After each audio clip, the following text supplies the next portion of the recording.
think we'll get started on our meeting this evening. We have a very full agenda between the work session and the meeting, starting at 5:30. And keep in mind, we have a hard stop at 6:55, because we have the truth and taxation hearing this evening. So we will be ending the work session by 6:55. So if we can keep that in mind as we're having that discussion, that would be helpful. I'll turn it over to Terry with that comment. Excellent, thank you. Good evening, everyone, and thanks for being here tonight. Our purpose in coming together for study sessions is to continue conversations as we build trust and shared understanding so that we can have efficient decision-making and direction at board meetings. Tonight, we'll start out with a continuation and a follow-up of our previous study session where we talked about enrollment and some of the long-range planning, especially as it relates to decision-making around open enrollment.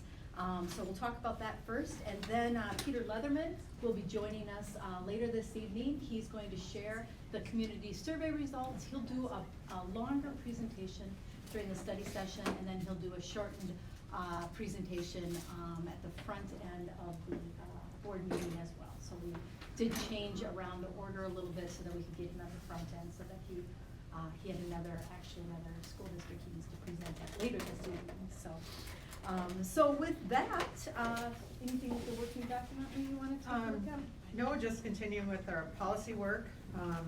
We have an area for enrollment and community feedback, and we'll be addressing both of those this evening. So then we'll move on to district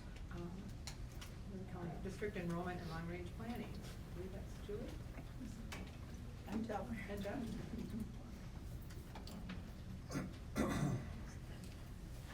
All right. Good evening, members of the board. Yes, and we have our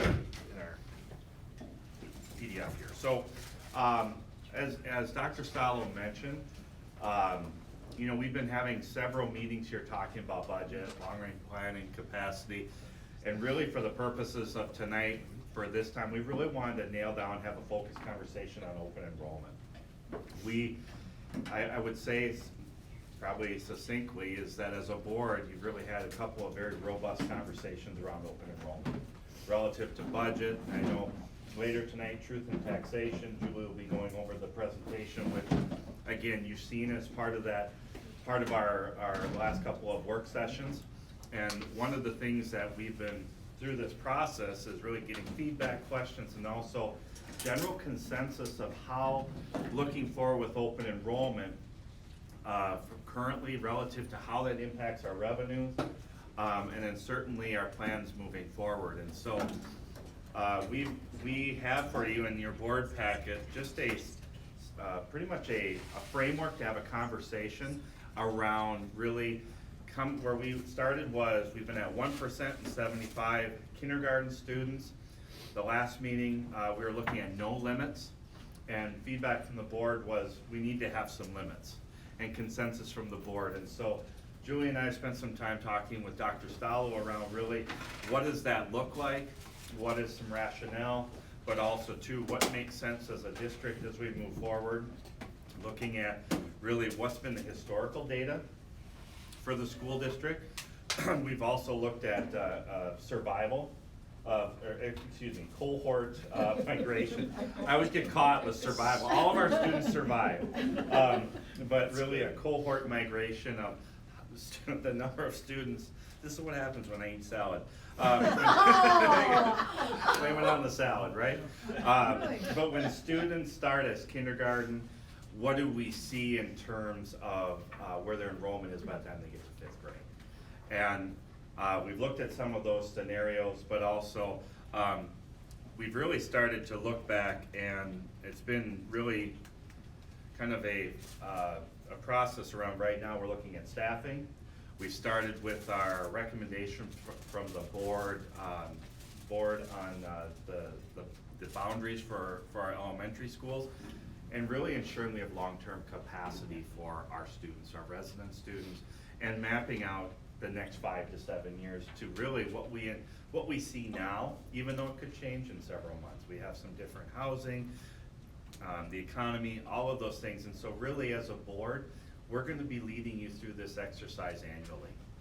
and looking at long-term capacity, every year looking at what are the numbers of students that we have, what does that look like for resident students, what does that look like from a budget standpoint. You know, we've talked about 250 students a year, looking at 125 students a year, and then how do we manage that? And what does that look like for the room that we have for students so that we're able to, number one, maximize our facilities, but not overstress or put undue stress of our facilities by allowing more open enrollment in than what we can handle, and really accelerate growth within the district when that's not in our intent. Does that make sense? So what we have for you this evening is really this enrollment history. Several of these are slides that we've had from the last time, but you see total residents, students, residents attending, so that's our marketplace capture rate. Residents that are going out to other programs, non-residents attending, and total residents served, and we have that history here. I don't know, Julie, if there's anything you want to add to this? This was discussed at our last board meeting.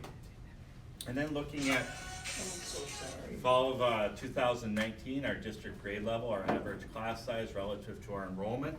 I think the key takeaway here is that we see something interesting happening with this year's kindergarten.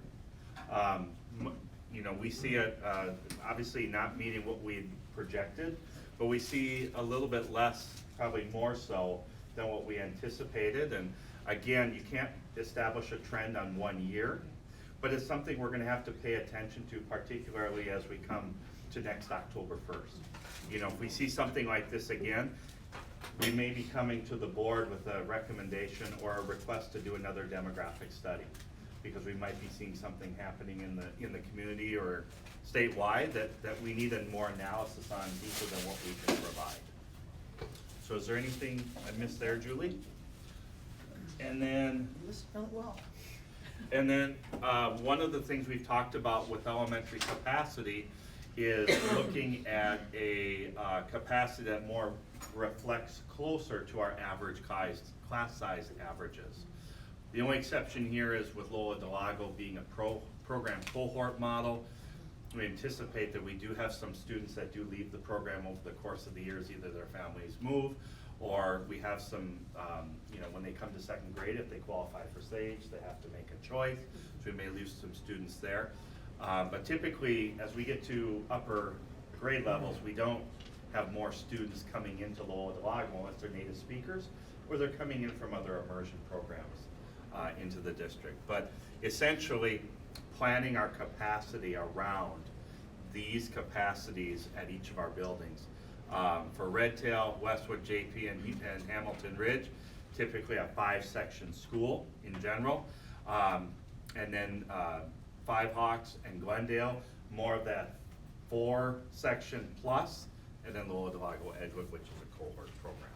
So you see what our total capacity is under this model for 4,668 elementary students.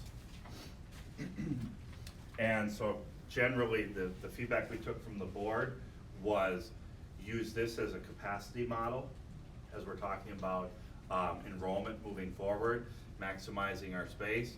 We have from the secondary level with our additional classroom spaces and our additions, we're gonna have more capacity there.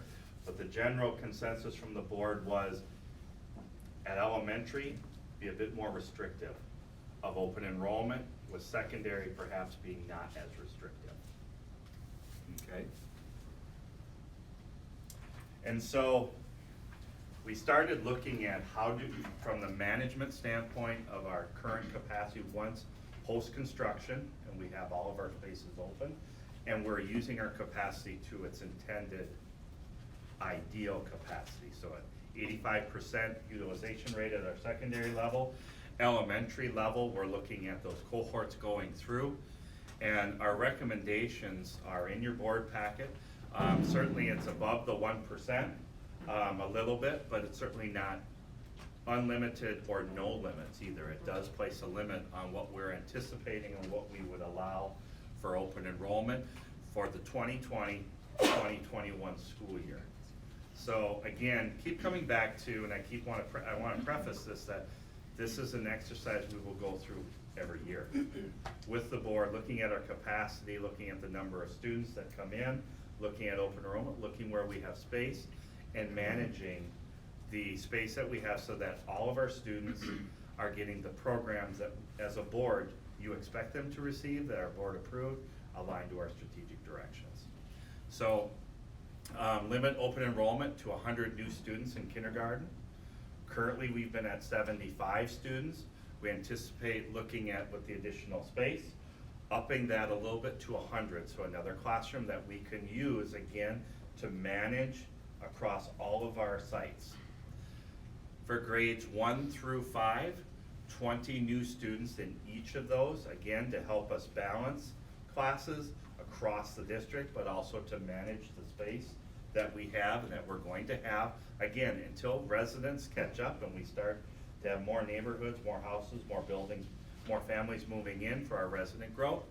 And then at the secondary level, a little bit less restrictive at 30 new students in grade level 6 through 12, or accumulation of 90 at the middle school, or 120 students at Prior Lake High School. And so looking at that in terms of, we know we have students historically that have come in at 6th grade and at 9th grade, and not in some of those other grade level areas. So from a cumulative standpoint, as a district, we would be able to understand and manage where we have space, are we able to allow more students coming in at those levels relative to the programs and class sizes that we have in the district. So, Just as a reminder, we don't fill currently all of our open enrollment spots that are available in our district. And currently, we have waiting lists at 8th and 9th grade. And then the rest to have openings, including kindergarten has one. with that, I just tried to summarize and also put out there for board, and I'll just open it up for more discussion. Yep, I believe the intention tonight is that this is on our agenda at the business part of our meeting tonight. So there's an expectation that we would vote on it. So this would be the time, maybe if anyone has any thoughts on what Jeff has just presented, to have that discussion. Anyone want to start? I guess I'll start kind of my mind with a low-hanging fruit, is the 6th to 12th grade. I guess I would prefer the cumulative number, just from the standpoint of, I don't think we should be limited by grade if it's within, the one or the two buildings that, we either, we allow flexibility. So if we have a larger amount of kids at 6th grade than we do at 7th, then that allows that group to get in, instead of 30 or whatever it is. So I would prefer to see that. I guess the question I would have, which I think, Julie, I came in last week and asked you, was the number of applications we had this past year. Did you know how many we were approximately, that people that wanted to get in? Wasn't it like one? K-12? Oh, just kindergarten, sorry. I think it was over 100, but it Okay. wasn't, it was less than 100. It was somewhere between 100 and 120 kids. Okay. So, and that was with just, anyone can apply?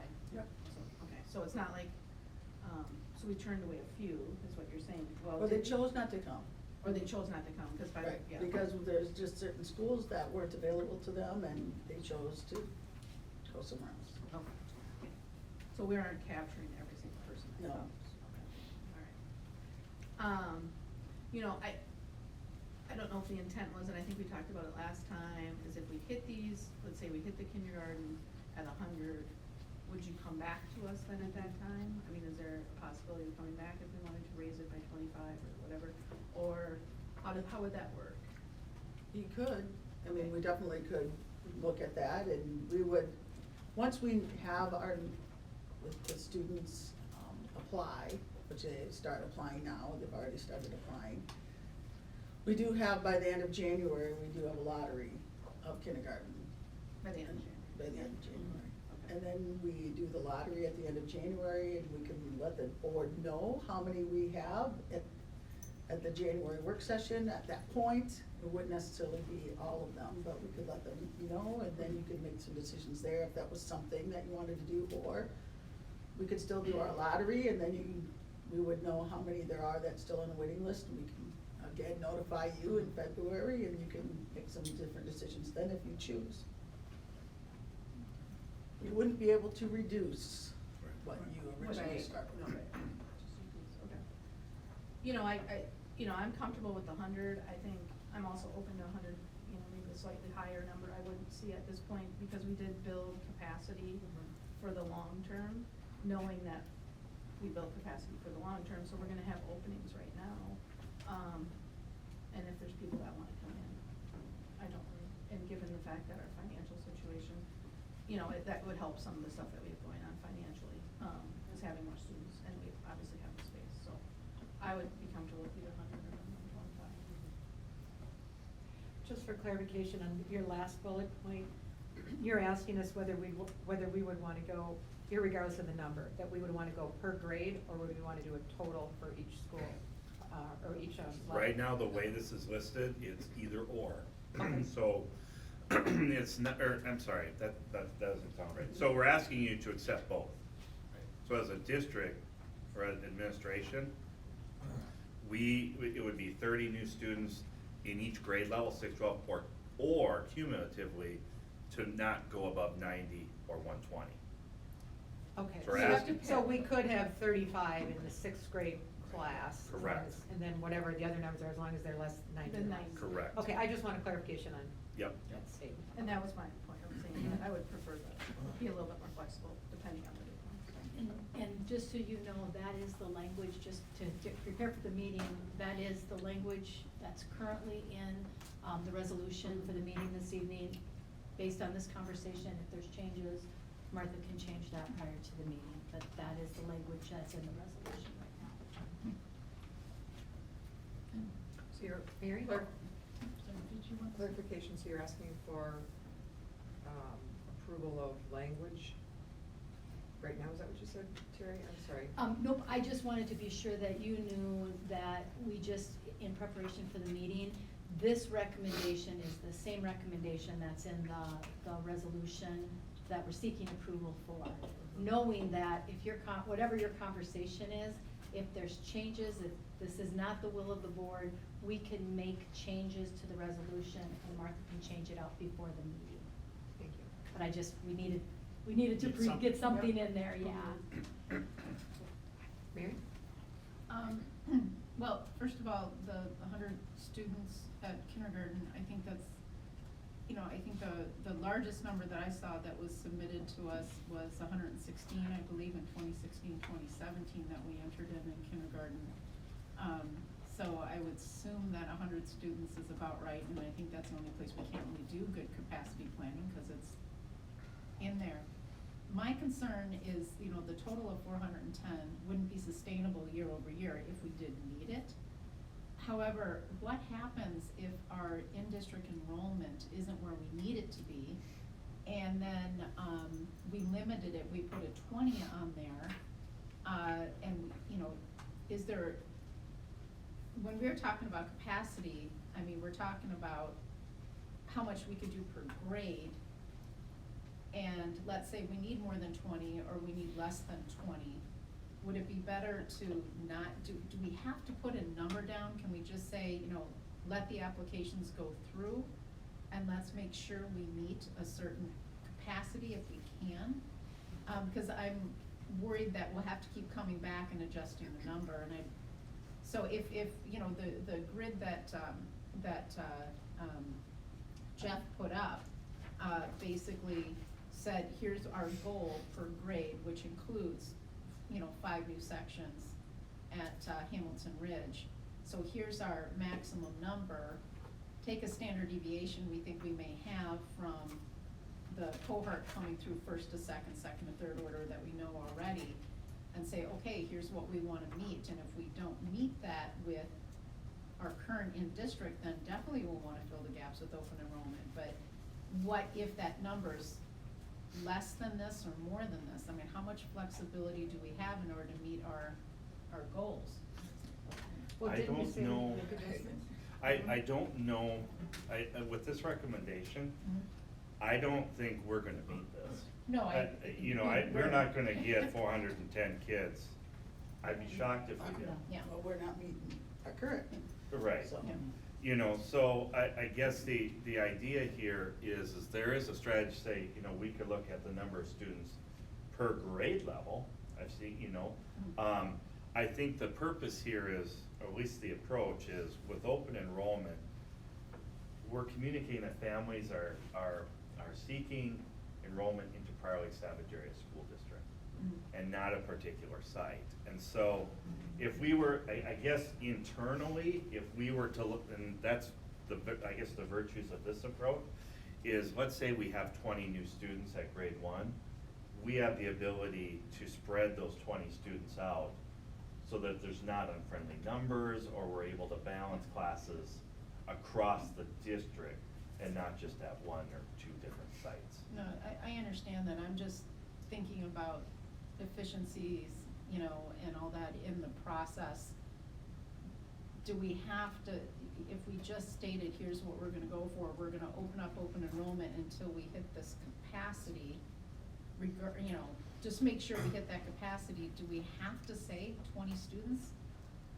Hopefully maybe we get 30 and we have space, but, does that mean we've gotta keep coming back and doing the, yeah, I that's kind understand of that it's not a much fun to always keep coming back, I get that part, but there's so much fluidity with people coming and going out of the district that I wouldn't wanna make the number be higher, and then all of a sudden we have a whole lot of people move into the district, and then we've said we'll take more, so. I get it, they don't wanna always come back, but I think we're gonna have to, just because of that, we can't predict what people are gonna do, we know that. And I'd rather not, I don't wanna go into the overcrowding thing either, if all of a sudden we have all these, say, yes, we can take all this open enrollment, and then we get a whole bunch of, people moving in. But it's the overcrowding thing also that I'm a little worried about, cause like Julie said, I don't think we're gonna hit the 410, No. total, and we've never done that, and this would increase this percentage if we just consider, if we had no attrition whatsoever, we would be at almost 16 to 17% open enrollment. That would be the highest percentage we've ever been, so the chances are minimal. I'm just wondering if setting a hard number reduces our flexibility. I see what you're saying, Mary, and I appreciate that. The only other option you could do is something like we've done at the middle school and the high school, and say it's a total amount at 1 through 5, if you wanted to do something like that, and allow us to negotiate that, or to adjust those numbers. So it'd be as- 100 new students Right. at grades 1 through 5. The thing that's so difficult is that we may not have resident students, we know our open enrolled kids because they apply by the deadline most of the time. It's our residents that we don't know. So they can be applying all the way up until August, and then all of a sudden we could get a flurry of, let's say, 12 new kids at kindergarten. Or we kind of have our numbers set, and all of a sudden we get 12 kids that didn't even apply for kindergarten until the very last minute, and that's happened to us.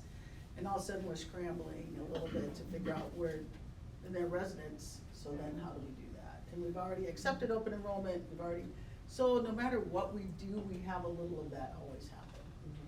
And so kindergarten is kind of the we've always tried to front load anyways into And that's kindergarten the because that's our easiest lowest one, area, right? right?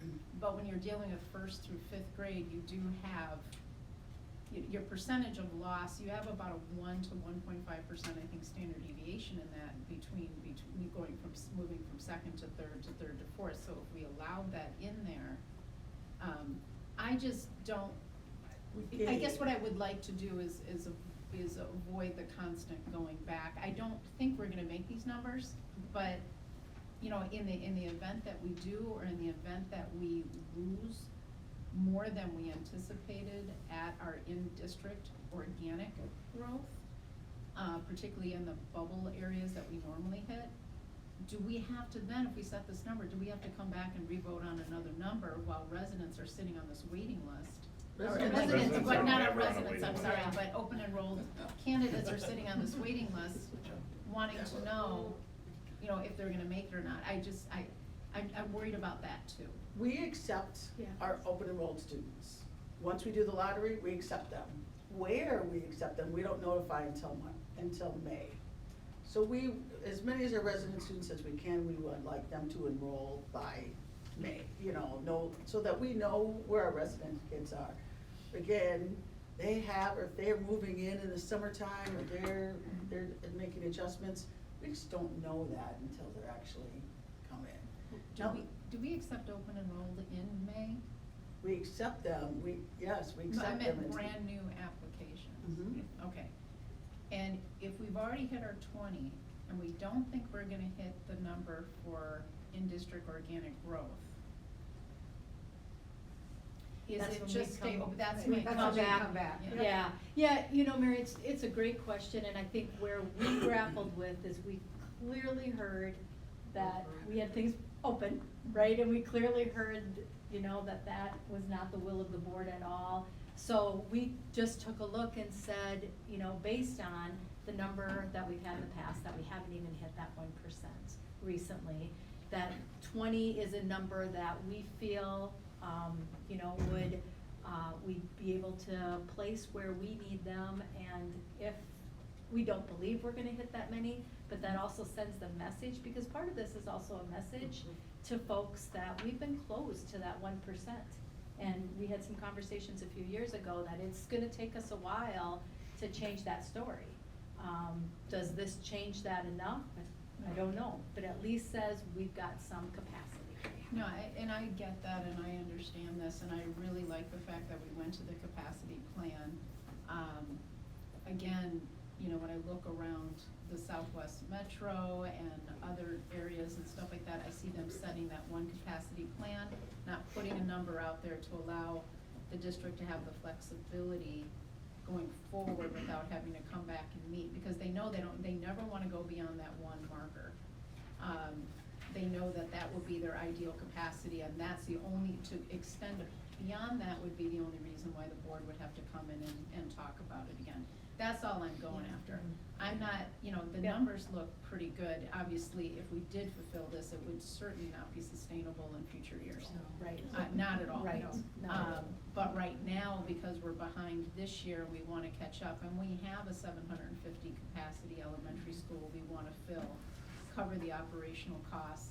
We have less space, of course, to add that in at the middle school, but still, we're looking at that cohort moving forward. I wanna make sure we're covered, and I wanna make sure we're covered in a systematic way, and not having to come back in this musical staccato approach, like, okay, now we're gonna take this one leap forward, and then we're gonna take a look at this. I'd rather have it be a little bit more fluid, that's all. But I get it, this year's gonna be unique, because we've got a brand new school open, we've got 2 new wings open from the high school. I'm gonna kind of cut you off, Mary, in the interest of time, and hear from the rest of the board members. Keep moving, sorry. It's okay. Jonathan, did you, or anyone here in this group ready to speak? John? Jeff, you mentioned that you were analyzing some of the cohort growth and how that shook out. Can off the top of your head, you remember any of that data? What do we typically see? Somewhere between 65 and 75 kids. From kindergarten to that growth of that cohort when they get to 5th grade, and that's resident and non-resident students, so So it's a that's the combination. growth. Yes. It's So the about average of that, so some have been higher, some have ballpark been of, lower. ballpark of 10 a year Going up or something? Yes. going Yeah. up, and It's then a our little more than that, bumps, Yes. and then our 12, But the bigger bumps. But then the end big up bumps in at sixth six. grade, so once you include 6th grade, that number goes up significantly. Okay. We have a huge hit, sometimes up to, quite a few students between, if they're coming in 6th grade, and then again, coming between 8th and 9th. Yeah, and those are, yep, I think we discussed that at length, right, we're getting them from other places, from the other schools in town, and when those things are changing. But I have a question, can I ask something, based upon that before you move on? I'm sorry for interrupting, but we also tend to bubble in 3rd grade, 3rd and 4th grade, because we tend to get families that move in here with middle school kids to middle school kids. Is that a concern here? We haven't seen that so much lately, I mean, And I'm not, we had talked a little bit about, Yeah. over the last several years, I mean, certainly there are bubbles, but I don't think that there's anything that would suggest that what we're recommending here would cause any undue crowding at one grade level over another. Sorry, John. Anyone That's else? okay. Or Jonathan, were you finished? Yeah, I mean, really what I wanna feel comfortable with is that what we have starting out in kindergarten, if we can see from history that there's 10 or 12 more every year as they get through 5th grade, to just make sure if we continue to see that sort of growth, that we're gonna be appropriate and we're not going to be going back to overcrowded. Yep. Yeah. which is why we wanna look at that every year. Yeah, we wanna be Yeah. confident that these numbers will allow that mostly organic, mostly in-district growth for that 5-year period before we get. If, for instance, we have 100 students up enrolled come in, and then we're getting big growth in other grade levels, as they move up, we may relook at that and say that's too many, and we may look and say, okay, we're seeing this huge growth as they move forward, resident growth coming in 4th grade or 5th grade. Well, then that's gonna make us relook at what does kindergarten and 1st grade really look like, and what should we have so that we meet the correct capacity planning for 4th, 5th grade. So the way that I guess I'm looking at some of these, analyzing it for myself, is we're in that 600 this year, we've had more the past few, right? Will we get to 100? Who knows? We may not. But we have capacity for 720. Or we have capacity for bigger numbers, for 4,600. So I think we're well within those reasonable amounts, and if we add 65 by the time they get to 5th grade, we're still within the 850 that we have space for in 5th grade. Alyssa? The story, I guess we all agree on, is that number one, we're a growing district. Number two, we need revenue, but the third part of that is, we either need the revenue, or we live within our means, and we make adjustments. Because currently 1 in 8 students is open enrolled. Once they're Laker in kindergarten, they're ours forever, and our first priority is to the residents. So, what we're hearing loud and clear about open enrollment in our community is no to more than 75 than what we've done in the past. So I'm not comfortable with 100 based on what I hear in the community. Do you have any other comments on the other bullet points? We should stay to the state mandate, which is 1%. That's what I hear in our community. Enrique? Yeah, I guess the biggest thing for me is, if we look at our history of growth and history of what we've done in terms of expanding our spaces, we kind of lead the growth. There's a few different ways you can look at it. You can wait till the growth happens and then build to ease that burden. We've kind of gone back and forth. We've built to that demand. We've built up to what we anticipated, what we project, and now it's time for us to actually deliver in. Yeah, our revenue is falling. We have a few different things that came up that we weren't necessarily anticipating. Open enrollment is kind of that easy lever that helps us solve some of that or ease some of it.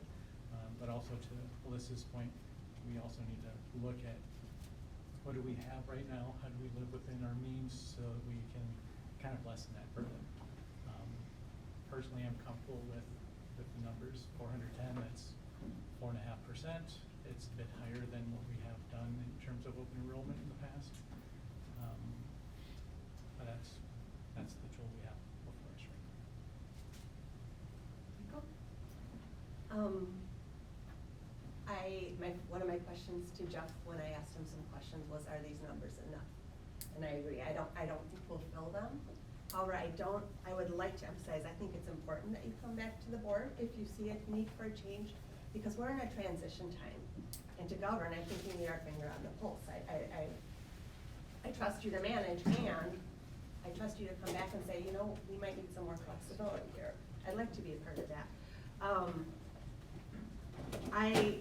When I look back at the big picture of the last few years, when the board, prior to me being on, and the referendum committee who went to the taxpayers and said, we want your input, it was very clear that the taxpayers were saying, we want you to build capacity, not that lasts us 1 year or 2 years, but that lasts us several years, so you don't come back to us. And to do that, you have to have empty seats until your resident growth catches up. So now we have we have capacity until that resident growth catches up. I would find it fiscally irresponsible to not do something with that capacity, to bring that income stream in, being cognizant of watching how the resident growth comes. And that was the dictate given to us by the community. I am not hearing in the community that we should limit to 1% when I talk around, so I know there's different pockets of thought, but I do think that in studying how open enrollment works, first of all, the state does it to give families choices. It's not like we created it to raise income streams. It's to get schools to up the game and attract people to their district. Using that capacity as we wait for our resident growth to come up, and staying in touch with the admin team as we go, does help us stabilize our budget. Enrollment makes or breaks a district.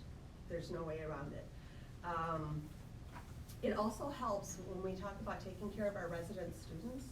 That income stream does help us provide a greater variety and depth of programming to all of our students. And so that's something that I think we want to keep in mind. And again, coming back to our community, offering quality program that meets the needs of a variety of students, to have our immersion program, to have our gifted and talented, to have special needs, to continue to offer those unique programs, and quality education, that gives us really great schools. Great schools are attractive to other people. Good schools make good communities, and that increases the value of property. So I do see that this is something that impacts our community in a good way, especially if we're managing it the way we do. And so I think building that capacity in, so we didn't turn around and go immediately back to our taxpayers was great. Let's use it to our advantage and go forward. I would like to stay in touch and keep our finger on that pulse. So, thank you. I guess my final comment would be that I'm comfortable with the numbers that are up there. I think it's important that we have open enrollment. To Michael's point, we want our parents to have school choice, and we want to be part of that. I don't think we want to be kidding out here. I like that we can maybe even out some classrooms, and we have that opportunity to do that. We do have space. We have space now. I like the idea of making sure that we're on top of it all the time. Both of you commented that we do this annually. I'm really glad to hear that. And I kind of expect that we'll hear more than just annually, because I don't want to have more open enroll and find out we have all these new residents coming in and then we've got an issue. So I want to make sure that stays balanced, and I can appreciate not coming back all the time, but it's such a flexible, fluid type of thing for some parents. I mean, they're going to come and go whenever. So I appreciate that. So I'm comfortable with these numbers going forward. I think that was my only other comment. I did want to say one thing though. I do agree that we need to live within our means. And open enrollment is one way to do that. It's not the only way to do that. I think we do need to look at it, and we have talked about that a little bit, about looking at what we're doing now and where we can trim some of the, I guess, excess, although I hate to use that word because everything can be a positive and not an excess, but sometimes we can't have everything we want. So I think it would be important to balance both of those things as we go forward. But open enrollment is not the silver bullet by any means. Mary, do you have another comment? I just wanted to ask about the trimming the excess. This is, obviously, I agree with you. I don't think we're gonna make this number. I don't like the fact that we're dependent on open enrollment. I certainly don't wanna repeat the past that we were overcrowded. However, when do we meet back to balance the two? Is that something we wanna set as a milestone going forward into Did you say when? When are we going to meet to balance the two? So after the open enrollment period? After some of the registration Right, is done. March, sometime February, what are we going to? We'll come to the board in January work session to discuss enrollment, or parameters for revenue and expenditure parameters for next year.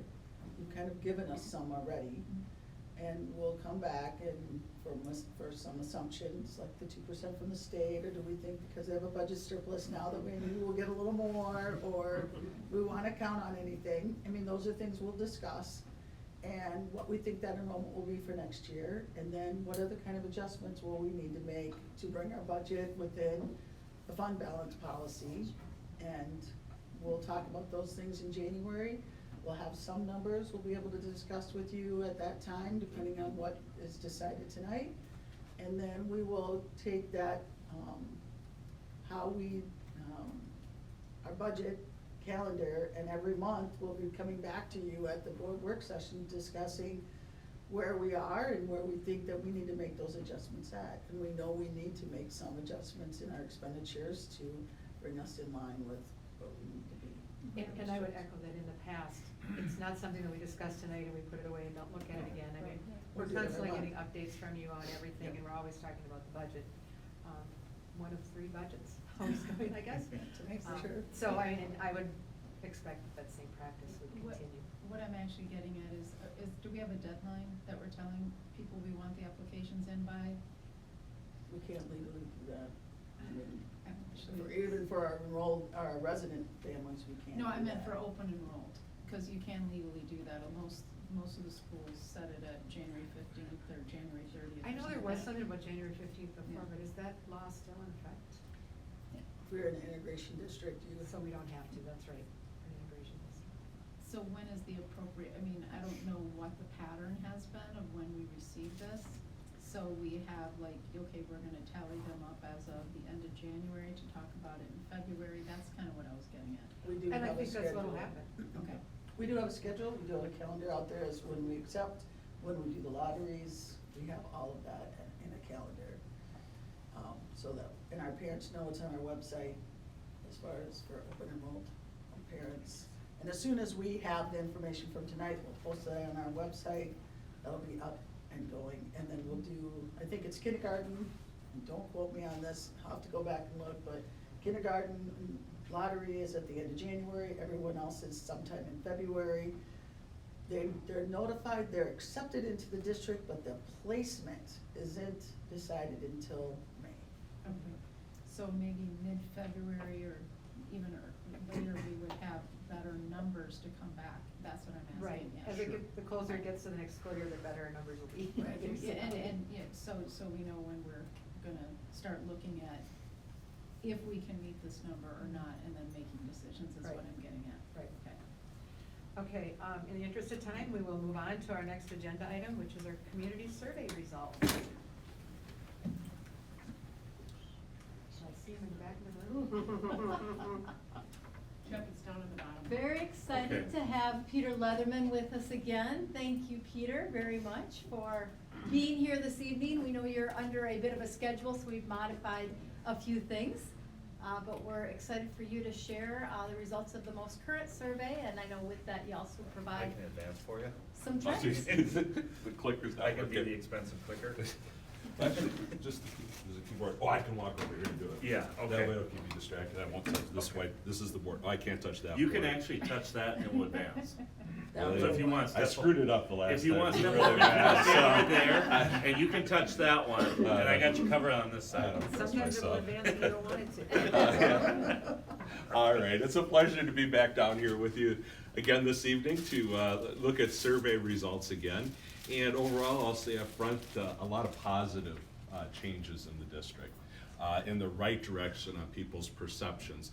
Just to review with everybody what we undertook for the district, we spoke with 400 randomly selected residents across the district.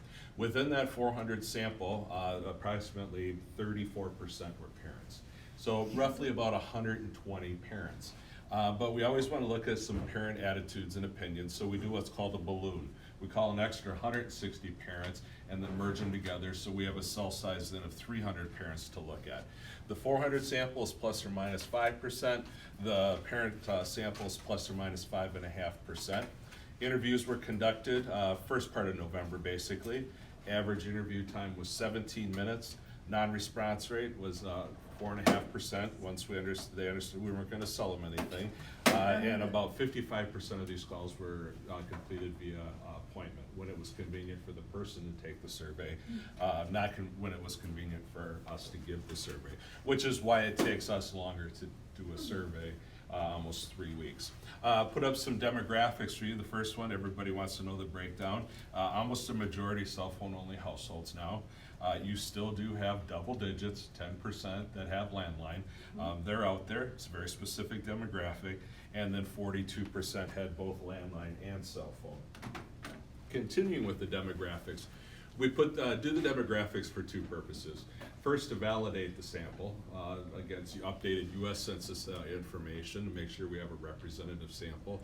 And then also we can look at different opinions on these questions by households with children, senior households, those sorts of aspects. So overall, the residential longevity in the district, the normal resident's been here for about 12 years.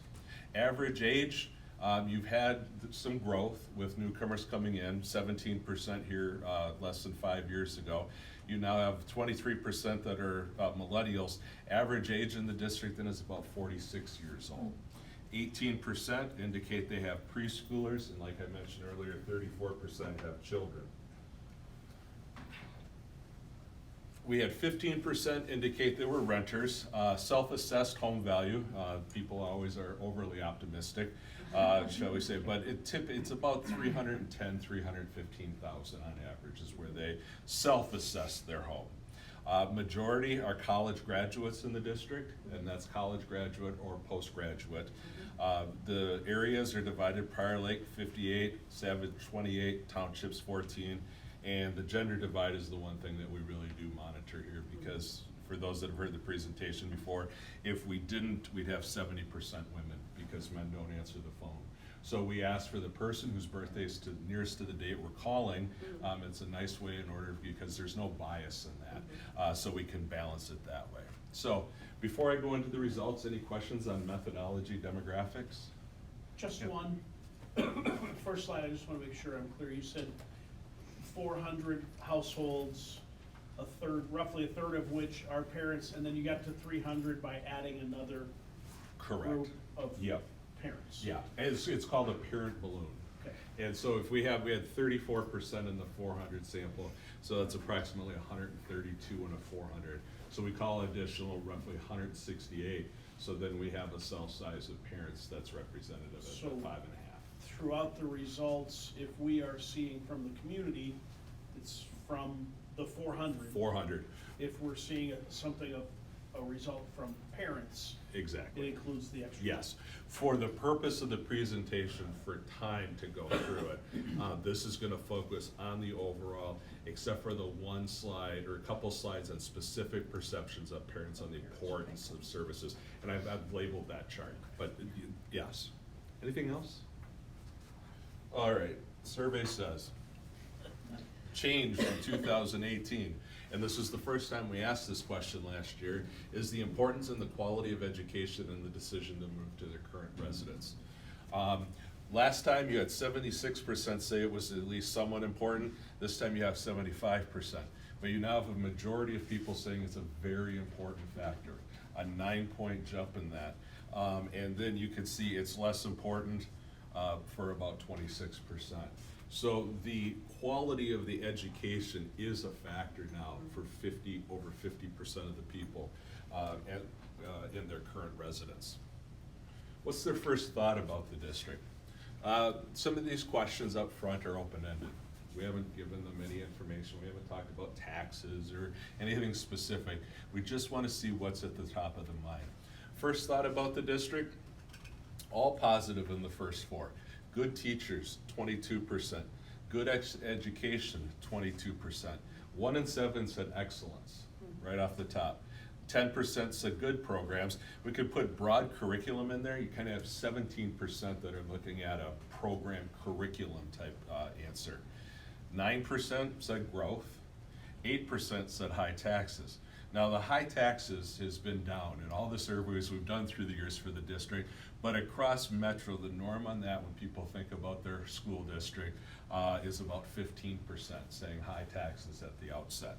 And then we do have large class sizes at 3%. But your folks really, you know, what they're thinking about first is they're thinking about the education, either good or excellent. They're thinking about teachers, and then they're thinking about curriculum and programming. Now, what sets the district apart from neighboring schools, school districts?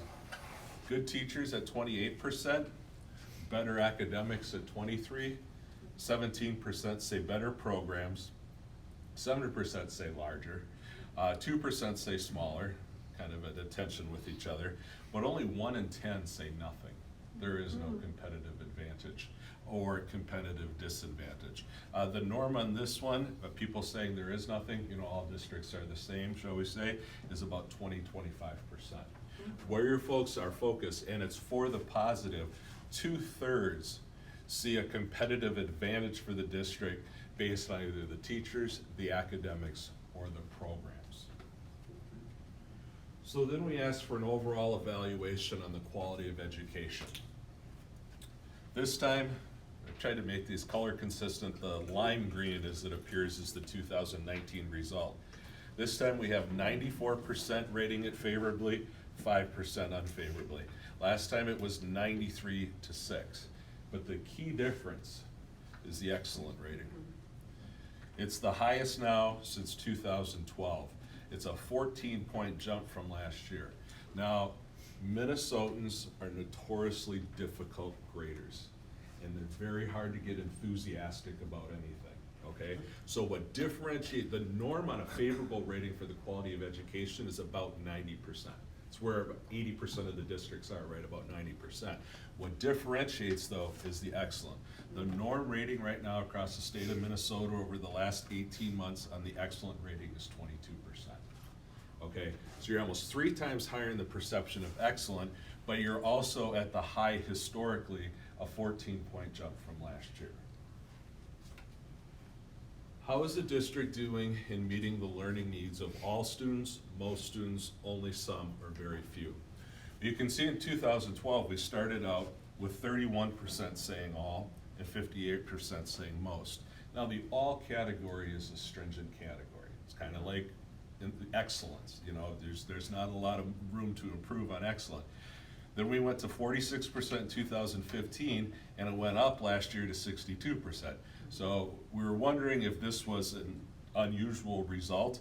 It maintained now in 2019 at 61%. The norm on this, all students, the most stringent is 45%. Okay, so you're about 15 points higher, an outstanding rating. The folks that say most, only some, or very few, it's 35%. We follow up with that group and ask, is there a specific type of student whose learning needs are not being met? And so this is the 35%. The focus you can see is the average to the below average, special needs, and then gifted and talented. Now that's 18% of 35%, so about 6% in that group concerned about that. You can see, if they continue down the list, I just put up the ones that hit double digits. There does seem to be more of a concern to the average, to the underachieving, struggling student than the gifted and talented. And that's typical for what we see across the state right now. But the key takeaway in this slide is the 61% now holding, that all learning needs are being met. What about the quality over time? This time, 30% said better, 54% said about the same, 9% said worse. It actually went back to where it was in 2012, 8% are unsure. We always look at this as a ratio. The ratio is 30-9, better than 3-1, saying favorable, it's moving in the right direction towards its worse. The norm on that is 2-1, okay? The key difference though in looking at that, and when we look at where you were, I mean, the 55-5 was the highest we had in the last 3 years, that ratio of 11-1. Is the movement now, you've gone to excellent. You have flat majority saying excellent. The districts that have those large swings, they're at 21% excellent. When you think something's excellent already, it's hard to say, okay, how do you improve that? It's when you're moving from good to excellent, you're moving from only fair to good to from poor to only fair. So comparatively, this is very strong. And then also, when we look at this 30%, well, actually, I mean, the 54%, it was 90% overlap. If they said it was excellent, they said it's about the same now. So then you don't have the potential for movement. Go through a series of statements, and we asked folks to strongly agree, disagree, strongly disagree with these statements. To make the charts a little less busy, I cut the timeline at 2015. Has the district spent taxpayers' money effectively and efficiently? 84% now agree with that statement. Up 10 points from 2015. The norm on that right now is 55%. So you're 29 points higher on agreement. Do they trust the district to do what's right? It's never been an issue here. Better than 9 out of 10 in all 3 years. Are they proud and would recommend the district? Absolutely. 9 out of 10 once again. Does the district do a good job of communicating? And the district has maintained the high. The norm on this is 75%, because there's a group of folks out there that are insatiable. If the superintendent had breakfast with them every Monday morning, it would not be enough information. And that 75% is all across the state. You've maintained at that 85% level, just outstanding. The schools are a good value for their investment, and this is an important question because we're going to see a change, not surprisingly, after the bond referendum in people's perception of property taxes going to schools. So the parameters have changed in people's minds, but the result hasn't. Still 9 out of 10 say that the schools are a good value for the investment. And then a new question we added on this time is they're satisfied with the decision making of the school board and the administration. 85% say they agree with that statement. The norm on that right now is 70% across the state. Preschool parents. There were 18% that had preschoolers. 74% of those folks indicated that they enrolled their child in an ECFE program in the district. The likelihood of capture, 75% said they were very likely to enroll their children in the Prior Lake schools, a total of 89%. So only about 10% of those parents are indicating at this point in time that they're not to or not at all likely. Pretty typical capture rate from what we've seen when we're looking at the data of current preschool parents. Anytime that goes to about 20% of people saying not to or not at all likely, that becomes a concern. Because this is not necessarily, this is bringing in folks going to charter, going to private, parochial, all of those sorts of programs also. This is specific parents only. And since, it's interesting to see what, the community as a whole thinks, but to go through this list, we went through and asked the importance of these programs and services. They could be very important, somewhat important, not to or not at all important. Now, you can see first, there's a sea of blue, which means everything's important. Okay? There's very little red. I just combined the not to or not at all at the end. But then I thought, let's array it and we can look at the intensity, the difference between very important and somewhat important. And that's the dark blue versus the light blue. What leads the list? The quality of the teaching staff. 64% very important with a total importance of 90%. Then the responsiveness to student needs. And then we have a series right around 40%. Academic achievement, test scores, access to eSTEM, basic academics, use of technology, variety of course offerings, personalized education, welcoming and inclusive. Drop down to the mid to lower 30s, specialized program, innovative learning, career preparation, co-curricular, college preparation, co-curricular sports, then music, theater and arts, student behavior, and social and emotional development at 22%, very important. But the key is, this gives you a sense of the hierarchy. The key is out here. The lowest importance level is 75% amongst parents. Once again, you have to be all things to everybody. It just matters what makes them the most intense. So we went through the list then and said, okay, out of the entire list, which is the most important program, okay? Only 3 hit double digits, proving the point that your folks really care about a lot of different things. Quality of teaching staff at 20%, academic achievement at 13%, and the college prep, keeping in mind that if you're looking at the hierarchy, it's 72% down here, 30% saying very important. That 30% is very intense, leading to the college preparation to go up into 3rd place. But everything else, and these are not to say that these aren't important, as you saw. 3/4 of parents think they're important. It's just giving you a stronger sense. So really, any changes on any of these things, you're gonna hear about. I have a question on the very first slide with all the colors. That wasn't a mutually exclusive or a ranking, that was just, where do you judge this on a scale, all of them? Each individually. Okay. Yep, very somewhat, not to or not at all, so they gave a response for each one. And you developed the left-hand categories and then they judged on them, okay. Yep. Okay. And then this is the mutually exclusive. Now pick the one. Okay. Any other questions to this point? Job performance ratings. The board, through all the issues and travails and bond referendums and levies and everything, has always been very strong here. This time, 81%. Superintendent and administration through the years has mirrored the board, 81 to 10. Now, the norm right now on a board rating across the state is 55-40, about 1.5 to 1, positive to negative. There are those boards that are upside down. The norm on the administration is 2 to 1. So both of these at 7 to 1 and 8 to 1 are right at the top. It also shows that through the years, regardless of everything on the inside, from the outside, you're seen as one. The governance and the administration together. Unlike boards that are highly rated and the superintendent lower rated, or vice versa. That shows a real dysfunctional environment. That's not the case here. Teachers and instructional staff, it's always been the case, the closer you get to the student, the more positive ratings there should be.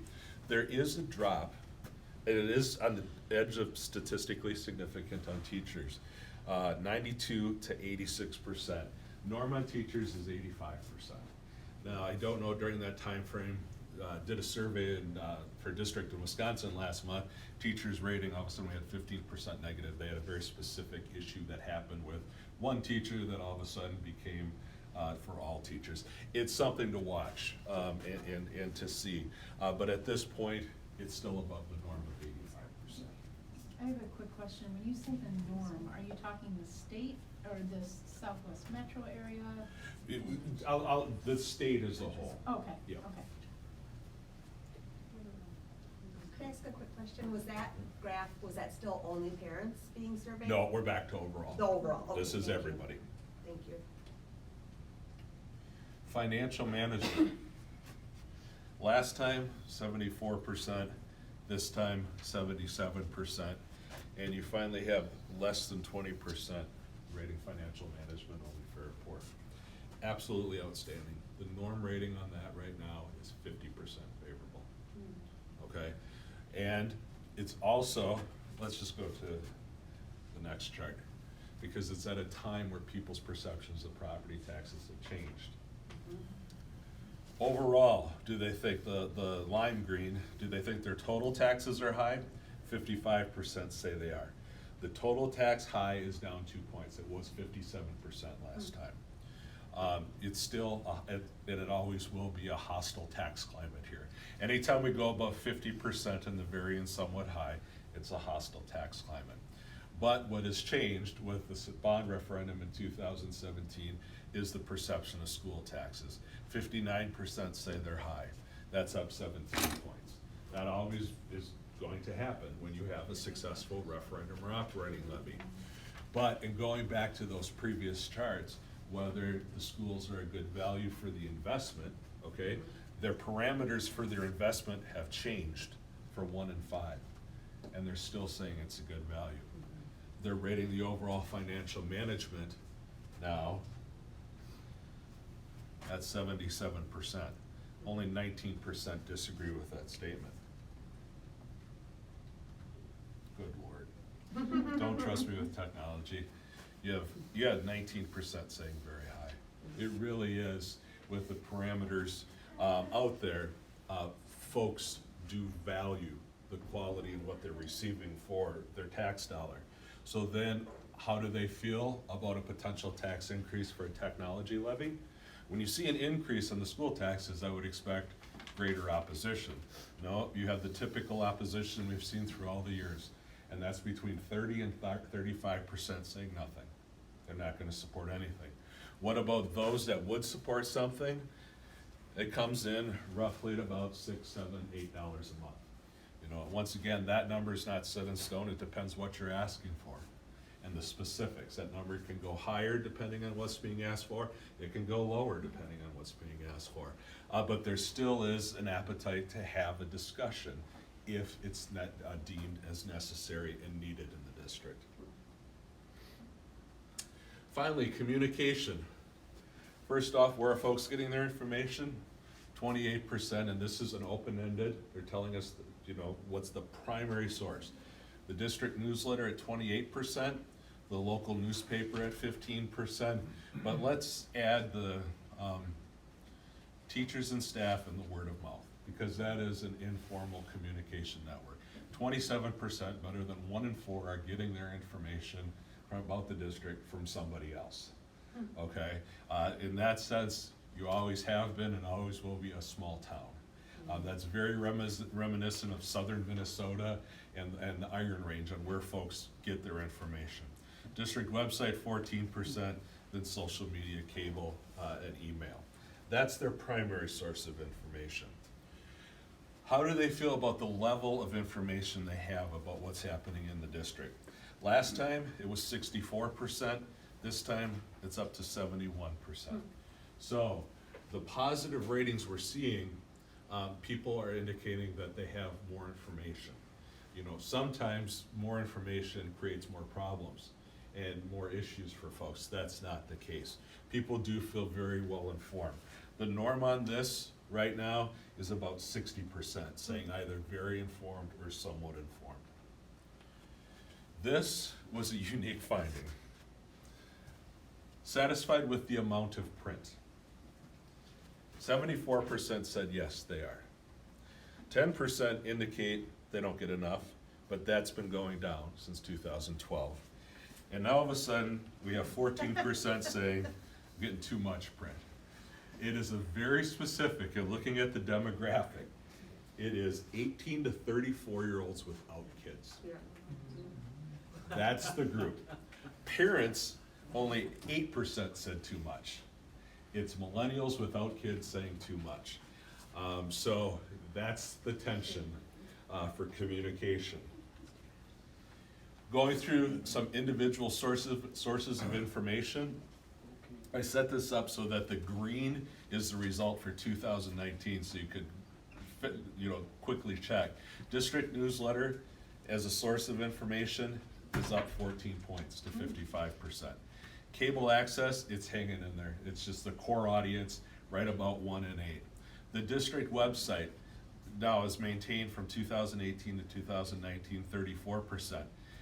Emails are becoming the convenient thing to say on how you want to get information.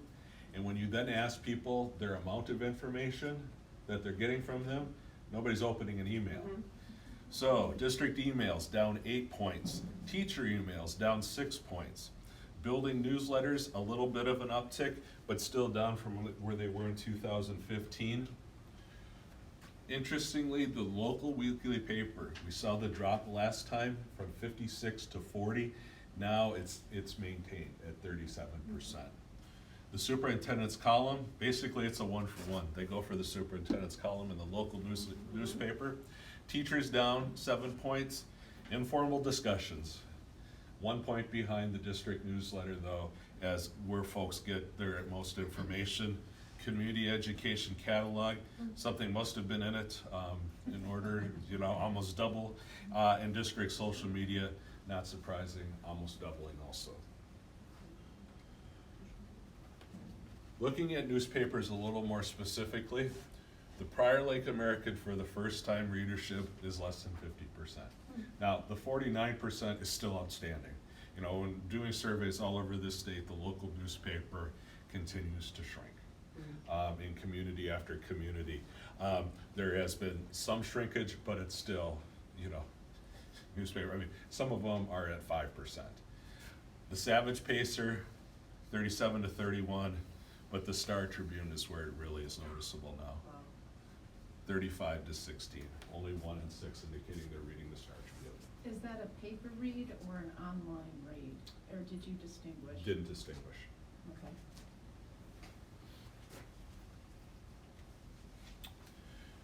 What's the best way to receive information? I tend to always look at this chart and look at it as print versus electronic. 59% say either mail me a newsletter or the local newspaper.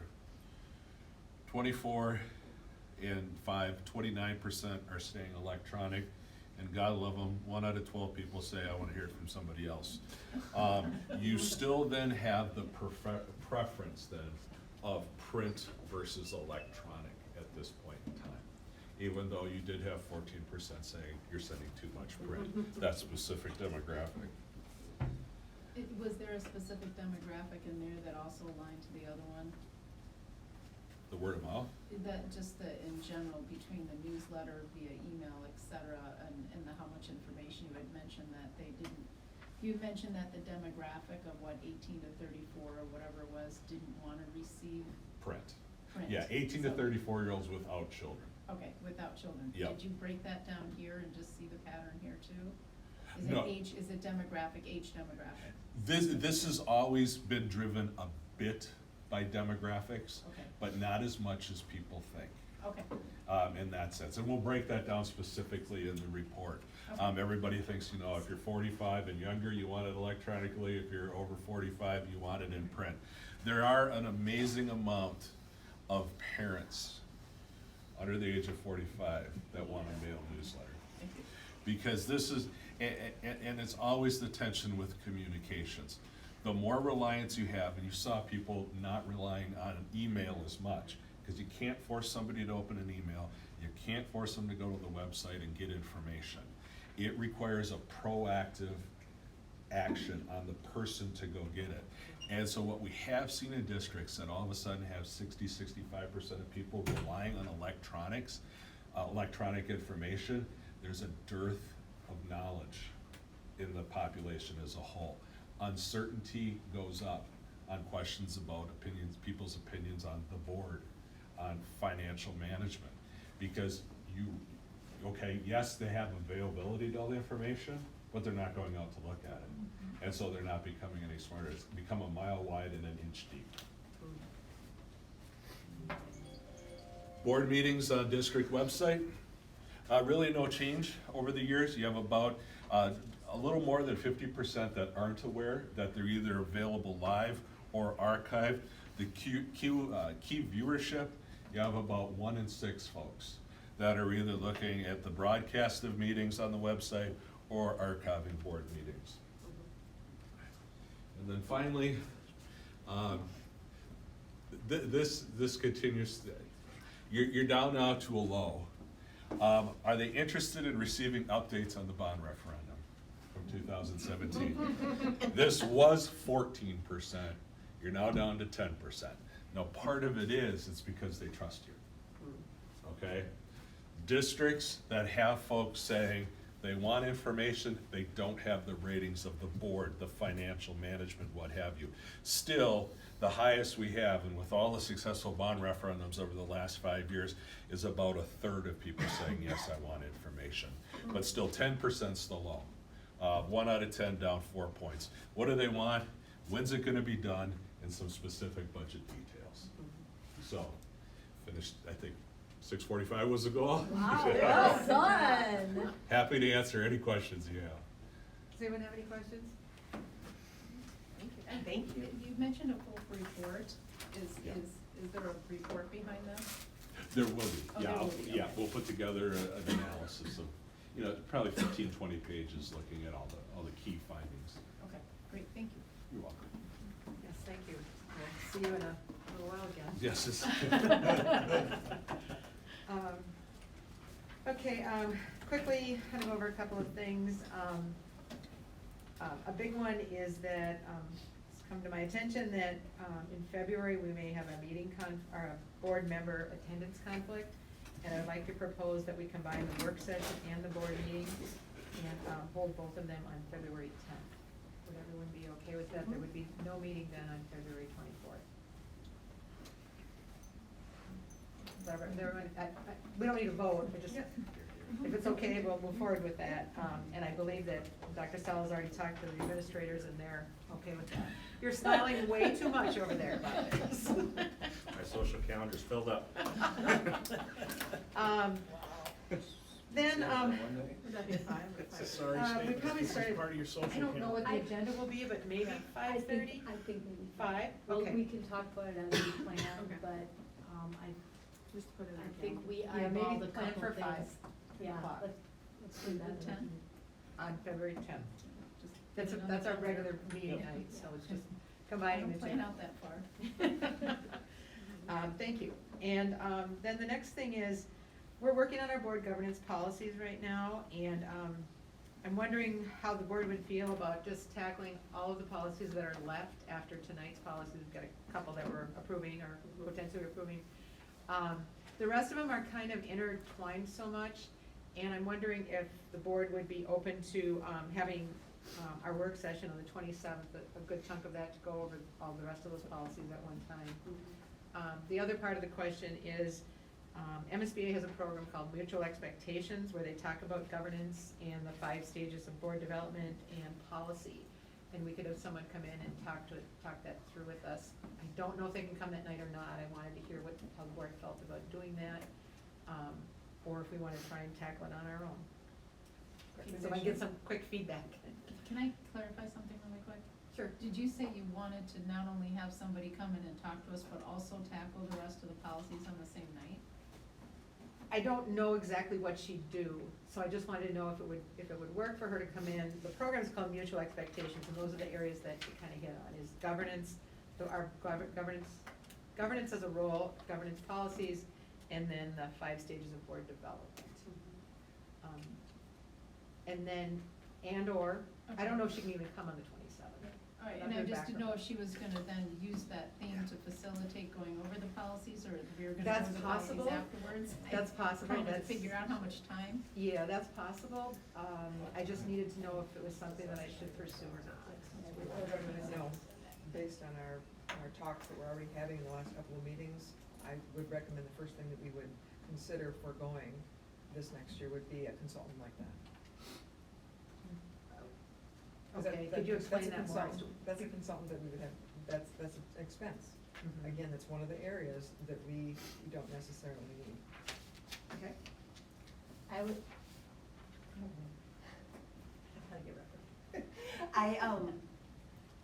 Depending on cost, of course, but I would recommend it.